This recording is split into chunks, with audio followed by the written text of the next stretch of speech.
I wouldn't call it a spiritual awakening, but I had a visitation when I was around 12 years old, so sixth grader. So it was in the middle of the night. I awoke to this really bright white light, like right in front of my dresser.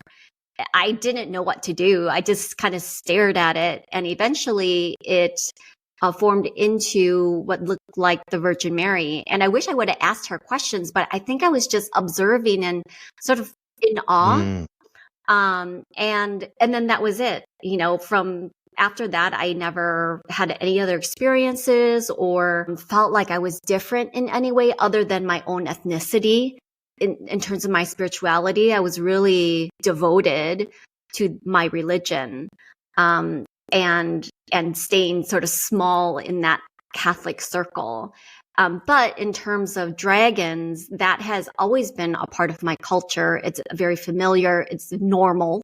They, are symbols of wisdom and power and authority and grace, which is kind of the opposite of Western culture. There, if we think about, is it Game of Thrones? Yeah. Mm-hmm. Yeah, Game of Thrones. These are fierce dragons who are destructive and they kill and they're crazy and everybody fears their power. Yeah, right. And so it's that's not really the energy that I resonate with, but also, I was born in the year of the dragon, and I kiddingly always told people, I'm a dragon, not really realizing in my adult life that I would be actually working with dragon energy. Does it now, like whenever you're 12 years old and, it's obviously this spiritual form or whatever it was, this higher consciousness, and maybe you can explain it a little bit more, being 12, not understanding, do you think it came to you with that feminine energy of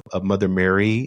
Because that would be something that you would understand as spiritual, or what do you believe that it was? Yeah, I think it came through as Mother Mary because it would have felt safe to me. And it would have been something that I could in my head comprehend because my parents would talk to me or share stories of the apparitions of the Virgin Mary, her appearing to other children, in the world. So that was something that made sense to me. And I didn't fear it. It was just like, she decided to say hi to me, But other than that, there wasn't much more in terms of my curiosity or trying to understand it better at that age. So you would look at it as kind of almost like a blessing of like our privilege that she would come to see. Yeah. Now, did it change your life from that moment on, or did you kind of forget about it? Like when? I'm like a teenager hanging out with my friends, reading 17 magazine, in love with, I can't remember who it was. I had my own priorities at that time.